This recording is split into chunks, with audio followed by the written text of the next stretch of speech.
अस्सलाम वालेकुम, welcome back to my YouTube channel. अगर आपके बच्चे की भी ये पहली सर्दियां हैं या आपके घर में ऐसा बच्चा है जिसकी पहली सर्दियां हैं तो वीडियो आपके लिए है। वीडियो को फुल वॉच कीजिएगा।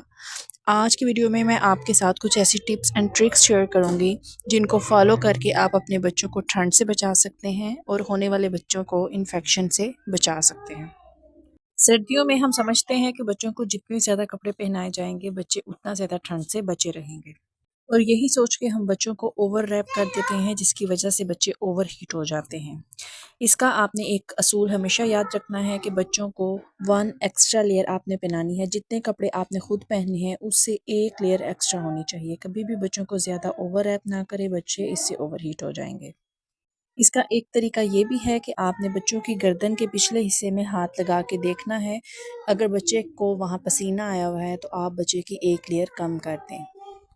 बच्चों के पैरों पे हल्की सूती सॉक्स लाजमी पहनाएं क्योंकि पैरों से भी बच्चों को ठंड बहुत जल्दी महसूस हो जाती है। लेकिन अगर बच्चा सोया हुआ है और अच्छे खासे बिस्तर के अंदर लपेटा हुआ है और रूम का टेम्परेचर बिल्कुल ठीक है तो आपको सॉक्स पहनाने की ज़रूरत नहीं है। अब बात कर लेते हैं कैप की। बच्चों के सर को लाजमी कवर करना चाहिए। अगर आप ऐसे कमरे में मौजूद हैं जहां का टेम्परेचर बिल्कुल ठीक है और आपको खुद भी स्वेटर और कैप से घुटन महसूस हो रही है तो आप बच्चों की कैप भी रिमूव कर दें क्योंकि बच्चों को वहाँ ठंड नहीं लगेगी। और जब आप बच्चों को बाहर लेकर जाएं तब बच्चों को सर से लाजमी कवर किया करें और उनके कानों को भी कवर करके लेकर जाएं क्योंकि 30% हीट हमारे बॉडी में से सर से रिलीज़ होती है। बच्चों के हाथों का टेम्परेचर चेक करें। अगर बच्चों के हाथ ठंडे महसूस हो रहे हैं तो आप उनके हाथों पे मिटन्स पहना सकते हैं। नेक्स्ट टिप ये है कि जब भी आप बच्चों को कपड़े पहनाएं सबसे पहली लेयर बच्चों की कॉटन की होनी चाहिए।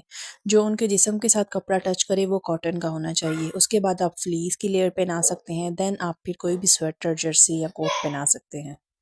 कभी भी बच्चों की स्किन के ऊपर डायरेक्ट वूल या रेशमी या ये पशम के कपड़े मत पहनाया करें। उससे बच्चों को रैशेस हो जाते हैं और स्किन एलर्जीज होना शुरू हो जाती हैं। अब बात कर लेते हैं कि बच्चों के कमरे में हीटर कौन सा इस्तेमाल किया जाए। इसके ऊपर एक डिटेल वीडियो मेरे चैनल पे मौजूद है, आप वो भी देख सकते हैं। और बच्चों के लिए सबसे सेफ हीटर ऑयल हीटर होता है लेकिन वो बहुत महंगा होता है, हर कोई उसको अफोर्ड नहीं कर सकता। तो इसलिए अगर आप ऑयल हीटर अफोर्ड नहीं कर सकते तो आप फ़ैन हीटर यूज़ कर सकते हैं। गैस हीटर कभी भी बच्चों के लिए इस्तेमाल ना करें, ख़ास तौर पे रात को और छोटे बच्चों के लिए। गैस हीटर बच्चों के लिए बहुत ख़तरनाक है, आप कभी भी उसको प्रेफर ना करें, चाहे वो सस्ते हैं, चाहे वो जितने मर्ज़ी अवेलेबल हैं। आप फ़ैन हीटर यूज़ कर सकते हैं और आजकल एसी इन्वर्टर आए हुए हैं, उसमें भी हीटिंग के ऑप्शंस मौजूद हैं, आप वो भी यूज़ कर सकते हैं। लेकिन एक बात का आप ख़ास तौर पे ध्यान रखें, आप जौन-सा भी हीटर यूज़ कर रहे हैं, आप रात को सोने से पहले उसको ऑफ़ करके फिर सोएँ। कभी भी रात को हीटर ऑन करके आप बच्चों के साथ कमरे में मत सोया करें।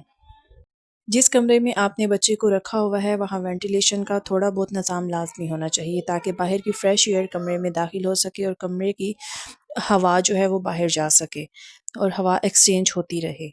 बिल्कुल कमरे को आप सील पैक ना कर दें, ये बच्चों के लिए बहुत सारी बीमारियाँ काज़ कर सकते हैं।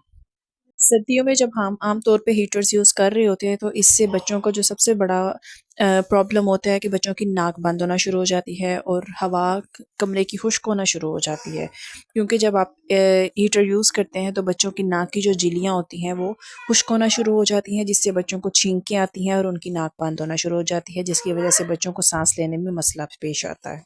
इसलिए जब भी आप कमरे में हीटर यूज़ करें, आप एक अच्छा ह्यूमिडिफायर लाज़मी यूज़ करें ताकि कमरे में नमी रहे और बच्चों की नाक बंद ना हो और बच्चों को सांस लेने में कोई मसला पेश ना आए।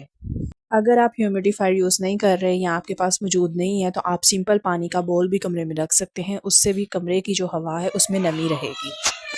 सर्दियों के मौसम में बच्चों की नाक खोलने के लिए आप नेज़ल सलाइन के ड्रॉप्स यूज़ कर सकते हैं और एक बल्ब सकर और नेज़ल सलाइन के ड्रॉप्स आप घर में लाज़मी रखें। सेलाइन ड्रॉप्स आप दिन में 3 से 4 मरतबा यूज़ कर सकते हैं। ख़ास तौर पे रात को सोने से पहले और फीडिंग से पहले लाज़मी इस्तेमाल करें। इससे बच्चे को साँस लेने में मसला नहीं बनेगा और बच्चा ईज़ी रहेगा। सर्दियों के मौसम में बच्चों को डिहाइड्रेट होने से बचाएं, उनकी हाइड्रेशन का ख़ास तौर पे ख़्याल रखें। सर्दियों के मौसम में बच्चे दूध पीना बहुत ज़्यादा कम कर देते हैं और वो बच्चे जो पानी पीते हैं, वो पानी पीना भी कम कर देते हैं।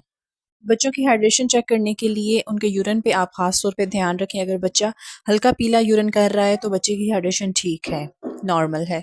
अगर बच्चा बिल्कुल गाढ़ा पीला पेशाब कर रहा है तो बच्चे को डिहाइड्रेशन है, उसको आप ज़्यादा से ज़्यादा फीड करवाएं और बच्चे की हाइड्रेशन का ख़ास तौर पे ख्याल रखें। सर्दियों के मौसम में बच्चों की स्किन बहुत ज़्यादा ड्राई होना शुरू हो जाती है। इसके लिए आपने बच्चों का जो अच्छा मॉइस्चराइज़र है आप वो भी यूज़ कर सकते हैं और नेचुरली आप कोकोनट ऑयल यूज़ कर सकते हैं। मॉइस्चराइज़र या कोकोनट ऑयल आप ख़ास तौर पे जब बच्चे को शावर दिलाएं तो उसके बाद यूज़ करें और रात को सोने से पहले लाजमी इस्तेमाल करें। सर्दियों के मौसम में आपने बच्चे को डेली बिल्कुल भी नहीं शावर दिलाना। हफ्ते में 2 से 3 मरतबा नहलाना बहुत होता है और वो भी बहुत ज़्यादा देर आपने बिल्कुल नहीं लगानी। 5 से 10 मिनट के अंदर आप बच्चे को नहला के फ़ारिग कर दें। सर्दियों में आप अपने बच्चे को विटामिन डी ड्रॉप्स दे सकते हैं अगर वो मदर फीड पे है। अपने डॉक्टर के मशवरे से आप विटामिन डी ड्रॉप्स अपने बच्चों को पिला सकते हैं। 1 से 2 कतरा काफ़ी होता है। ये मार्केट में इजीली अवेलेबल है। आप किसी भी मेडिकल स्टोर से ये परचेज़ कर सकते हैं। बच्चों के डायपर का ख़ास तौर पे ध्यान रखें। वक्फे-वक्फे बाद आप डायपर चेंज करते रहें। जब आपको लगे कि बच्चे का डायपर फुल होने वाला है तो आप उसको फ़ौरन चेंज कर दें। ज़्यादा गीला डायपर रहने से बच्चों को ठंड लग सकती है। सर्दियों के मौसम में बच्चों को ज़्यादा मुँह को कवर ना करें। अक्सर माएँ बच्चों का सर, मुँह कवर करके रखती हैं और उसके मुँह के ऊपर रज़ाइयाँ, कंबल दिए हुए होते हैं। तो ये बच्चों के लिए बहुत ख़तरनाक है। बच्चों को साँस लेने में दुश्वारी महसूस होती है और इतना छोटा बच्चा आपको कभी नहीं बता सकता कि मैं किस चीज़ में ईज़ी हूँ और किस में नहीं। तो इसलिए ख़ास तौर पे इस चीज़ का ध्यान रखें। सर्दियों में ऐसे केसेस बहुत ज़्यादा मिलते हैं जिससे सडन डेथ भी हो सकती है। बच्चों को आप अच्छी तरीके से लपेट के लाज़मी रखें लेकिन उनके मुँह को कभी भी भारी भरकम बिस्तरों से, रज़ाइयों से, कंबलों से कवर ना करें। बच्चों को हल्के-फुल्के से गरम आप कंबल और रज़ाई यूज़ कर सकती हैं लेकिन जो वज़न में हल्की हों। सर्दियों में तकरीबन हर घर में किसी न किसी को नज़ला, ज़ुकाम, खाँसी चल रहा होता है और वो उसी तरह से बच्चों को प्यार कर रहे होते हैं, बच्चों के चेहरे पे चूम रहे होते हैं। तो बच्चों के जिस्म में बीमारियों से लड़ने की क़ुव्वत बड़ों की निस्बत बहुत ज़्यादा कम होती है। आपको जब नज़ला, ज़ुकाम, खाँसी हो तो आप बच्चों से थोड़ा दूर रहें, थोड़ा वक़फ़ा रखें और उनको बच्चों को बिल्कुल भी चेहरे पे प्यार ना करें। क्योंकि जब आप बच्चों को चेहरे पे प्यार करते हैं तो जरासीम उनके सांस के रास्ते से उनके फेफड़ों में चले जाते हैं। आप अपने मुंह को मास्क से कवर रखें और बच्चों को उतने दिन मत उठाएं। सर्दियों में अक्सर घरों में छोटे बच्चों को चाय या कहवे दिए जा रहे होते हैं कि उनको ठंड ना लग जाए। लेकिन अगर बच्चा 6 माह से छोटा है तो आप बच्चे को ना चाय दें ना कहवा दें। अगर बच्चा 6 माह से बड़ा है तो आप बच्चे को सूप बना के दे सकते हैं।